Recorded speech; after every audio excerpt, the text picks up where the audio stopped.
Hey everybody, welcome to Local Business Hacks Podcast. I'm your host, Carl Case, and I'm on a mission to help you. Every week, we're going to be talking to local business owners and experts to get their best tips, tricks, and hacks to grow your business. This show is designed to teach you, inspire you, and motivate you to take massive action and start to build your future-proof business. Whether you're just starting off or you're taking your existing business to the next level, this episode is for you. So let's get started. Hey, local business hackers. I'm your host, Director of Global Business Development at Referrizer, joined today by the CEO of TrueLark, Srivatsan Laxman. Srivatsan, welcome to Local Business Hacks. Hey, thanks. Thanks for having me, Carl. I have listened in on some of your podcasts, and I'm excited to be here. We're excited to hear more about you. So let's dive right in. Tell me a little bit about what got you to this point in your career prior to TrueLark and now where you are. Yeah, well, I think the easiest way to describe myself is I'm an AI technologist turned entrepreneur. I've been working on artificial intelligence for about 25 years. I have a PhD in the space. I was at Microsoft Research working on theoretical and applied aspects of AI for the good part of a decade. And as AI started to mature and it started to go from very specialized use cases to more common ones and more, consumer facing and I'd say use cases that public become more aware of, I think it started to feel like I needed to find something where I can make an impact. And TrueLark came out of that idea. That's amazing. So talk to me a little bit about TrueLark. What is it? How can people get involved with it?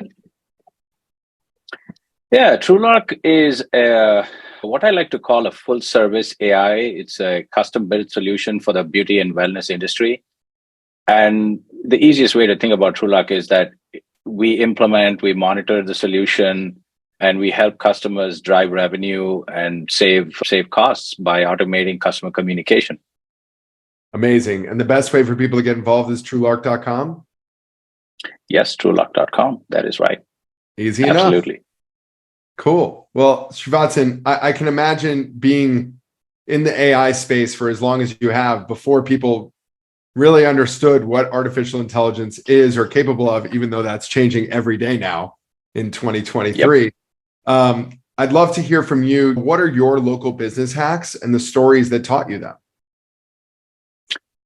Yeah, I think probably a place to start would be how TrueLark just came about, how we came up with doing what we're doing today, right? So back in the day, I want to say maybe 5 or 6 years ago, the AI solutions started to mature, AI solutions around the world for a variety of applications. But most of the applications were looking at enterprise solutions where deep tech would be applied for the big insurance or large enterprises.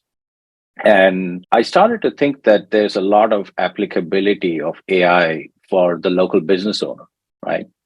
And back in the day, there weren't any AI-led communication solutions that local business owners could access. And I started to spend time at the front desks of salons and dental offices, and discovered that there's a huge opportunity to automate customer communication. There's a lot of friction at the front desk. And all of this before, imagine this is before the pandemic, right? And I started to realize that there is excellent technology that is out there that can be applied to improve the functioning and smoothing the operations of the front desk. And that's where TrueLark was born. And we were, I want to say, the first solution in the market that automated a text response when a business missed a call. So you might see that a little more frequently these days, but 5 years ago, if the business missed a call, you just go straight to voicemail. People had stopped leaving voicemails for the most part. And the business would just have to call back the customer when they could.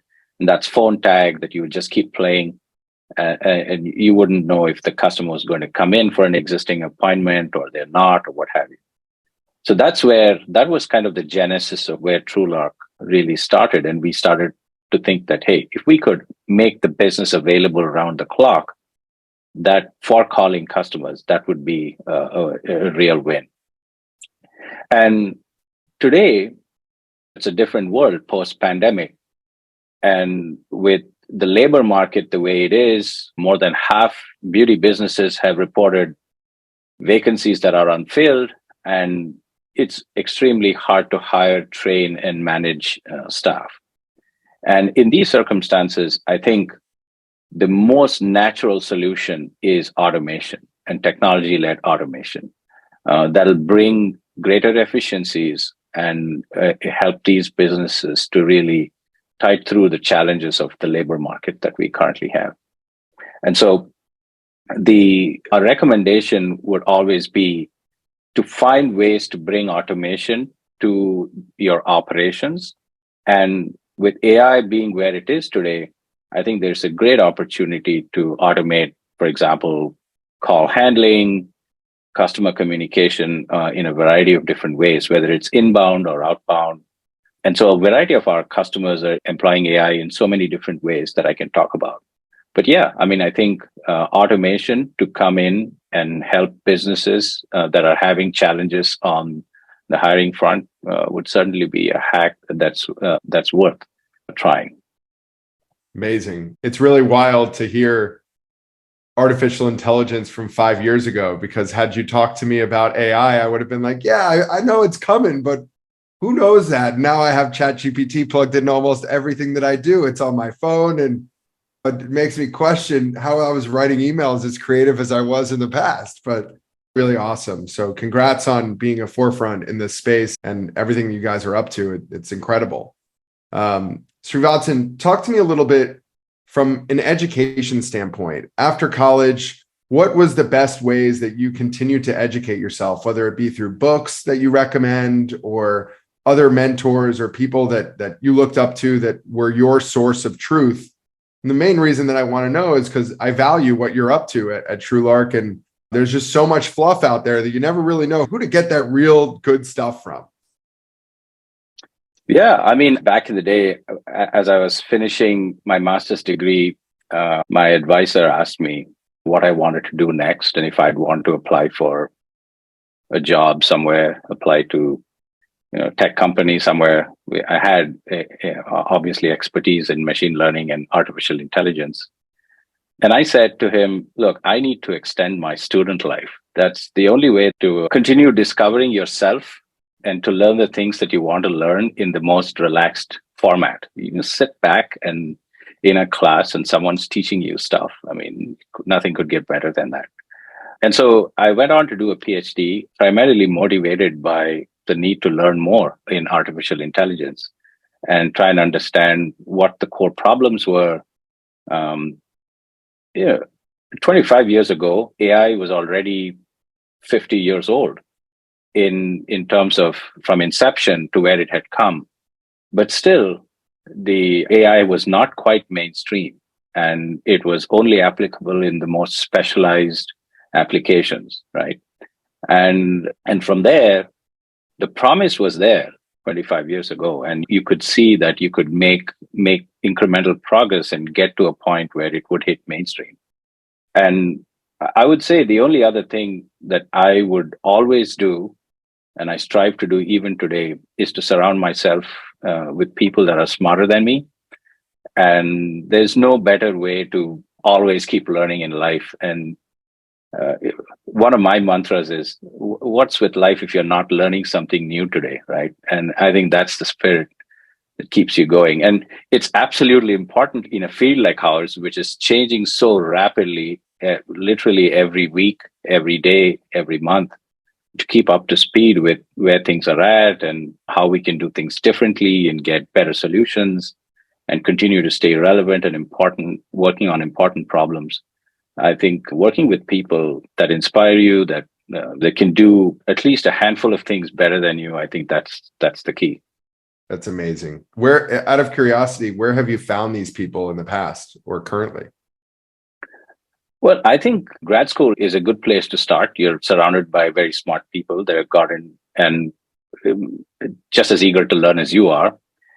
And then my first job was at Microsoft Research, and that's an awesome environment where people think of Microsoft. Microsoft often thinks of the research lab as the largest computer science department in the world because they have 1,500 PhDs in computer science. And so you go in every day and you're working with people that are pushing the boundary of computer science in one way or another.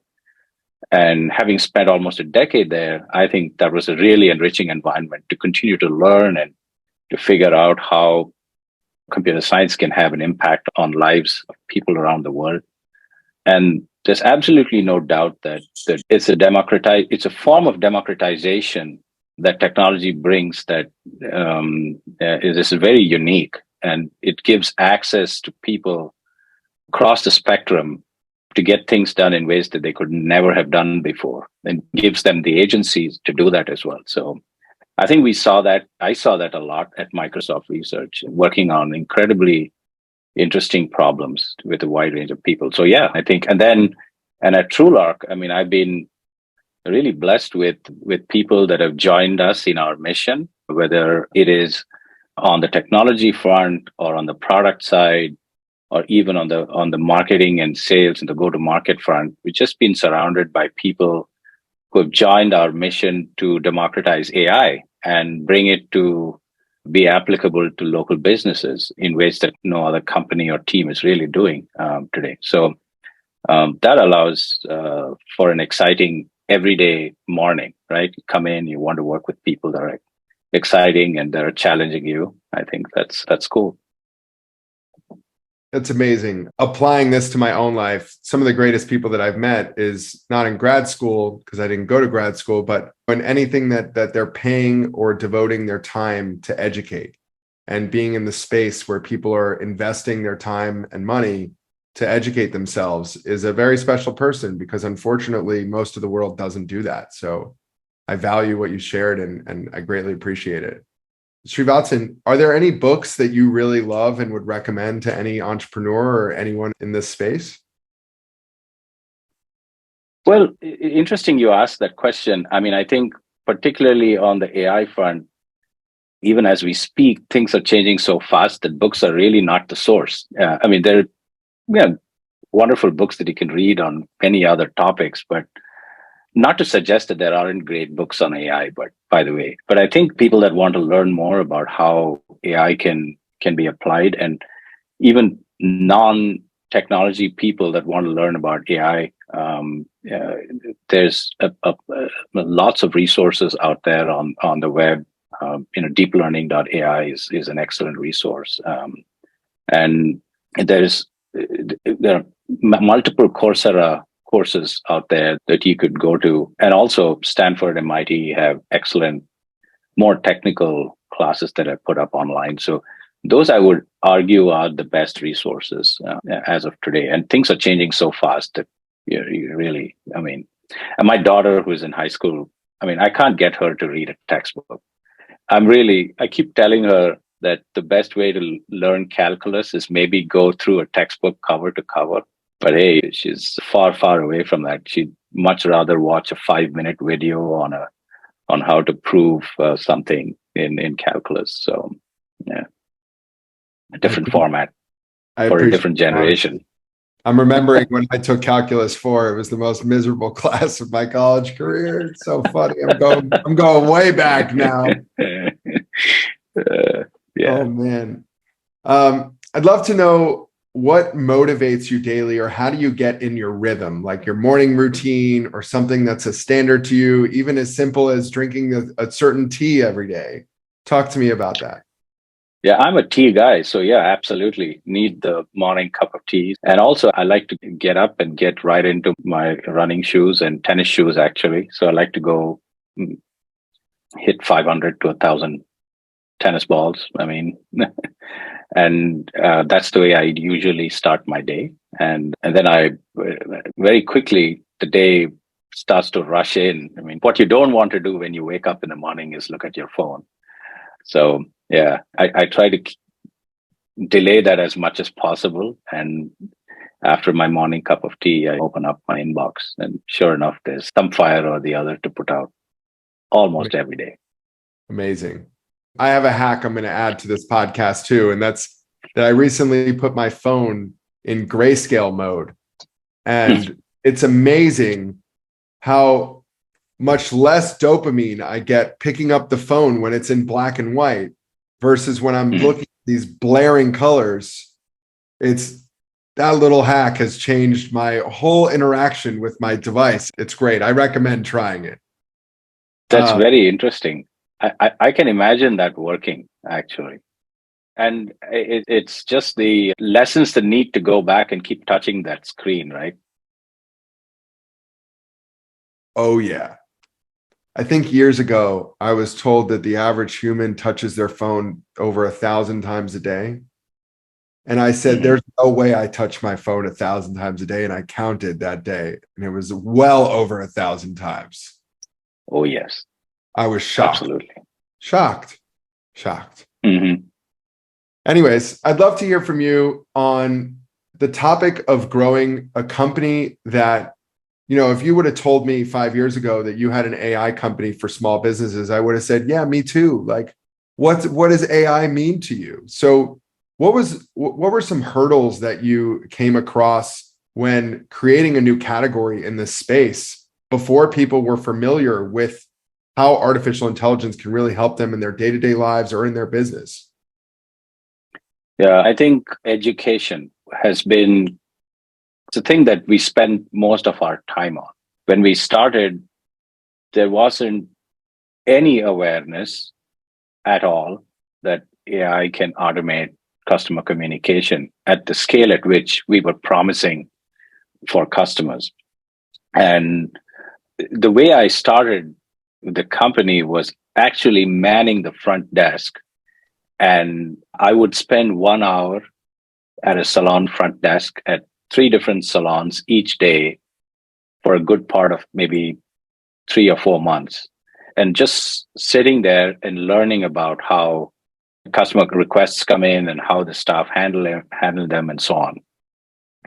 And what emerged from that was that automation is not something people were naturally gravitating towards when it comes to customer communication. And so a lot of what we've had to do is to demonstrate that it is possible to do, and it is possible not just to bring that automation, but also to bring it together with the human touch that's so much needed in a personal services business, like in a hair salon or spa, things like that, right?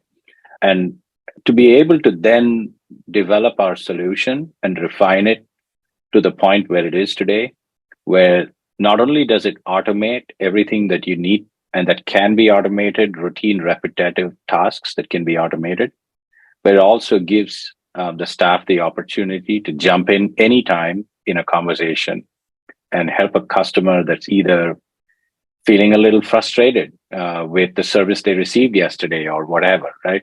And to alert and build a solution that would essentially be a collaborative space between the staff and the AI to deliver automation with a human touch. I think that was the hardest part, to figure that out. I keep telling the group within the company, TrueLark is not a chatbot. It's not a solution that doesn't have a human at the other end. What it is an automation that empowers the human at the other end to do more, to do that faster, to do it more accurately, and to be able to interact with greater empathy, build relationships even more than they could without the automation. You mean to tell me that if I own a hair salon and you want to make an appointment and you leave me a voicemail and I call you 5 days later, that you don't want to do business with me anymore? No way. It's too funny. Yeah. I mean, so here there were multiple things we discovered early on, and these statistics just keep consolidating. As today, we've handled more than 7 to 8 million calls for our customers. So what we were noticing very early on, we thought that, hey, what TrueLark predominantly does is it's a missed call solution. If the business misses a call, you instantly engage via text. and help the caller with information about products, pricing, services, help them make or change appointments, etc. Right? And help the customer get the job done, even if the staff were not able to pick up the phone right then. And so we really thought back then was there's got to be many calls that are missed after business hours. And that's a great opportunity for us. And as soon as we implemented our first salon that was in Sutter Street in San Francisco, we realized that 70% of the calls that are missed are actually during business hours. And that stat has remained intact all the way to 7 million calls and hundreds of businesses that are currently on our platform. So absolutely, businesses miss calls during business hours. And there is a huge opportunity to help customers get what they want, get it done the instant that they want. And I think automation is almost the only way you could go to get that done. To make money, at least, we can all hire 10 more people and then never make money. And I don't understand how some people operate that way. But yes, I agree with you. If you want a thriving business, use data and automations to drive success. It's imperative, especially as the labor market does continue to shrink and opportunities in these spaces. So I right with you. Before we wrap up, I'm going to ask you my favorite question, which is if you were going to have dinner with a historical figure from the past, who are you eating with? What are you talking about? And what are you eating? I think I'd probably think of Mahatma Gandhi. Okay. And I don't know what I'll be eating with him at dinner, but I'd certainly be asking him how he had the conviction to come from India. That's the country that I was born in. And how did Mahatma Gandhi and other leaders in the country at that time had the conviction in democracy, when India became independent in 1947? That's actually remarkable, given that today India is the largest country in the world by population, and it has the most diverse set of people out there in terms of languages, religions, and all kinds of things. And to be able to trust democracy to work in that setting is just incredible. And so, how did they do it? I'm glad they did it, because that's absolutely the way to go. But yeah. Thank you for having one of the most unique answers on the show. That's awesome. Srivatsan, TrueLark.com. I can't appreciate you enough for coming on and sharing your personal story and the story of your brand. And for those of you that want to get connected, please follow Srivatsan and check out TrueLark.com. And maybe we'll do another episode here in the near future. I greatly appreciate the opportunity, and we'll stay in touch. Hey, thanks, Carl. It was fun talking to you. Thank you so much. That's it for this week's episode. I hope you found it helpful. Be sure to head over to our site, local-business-hacks.com, to check out the show notes and send me questions or ideas for future episodes. If you want to grow your business, just like the people you've heard from here, follow Local Business Hacks Podcast and tune in for new tips, tricks, and tactics. Until next time, thanks for listening and keep hacking.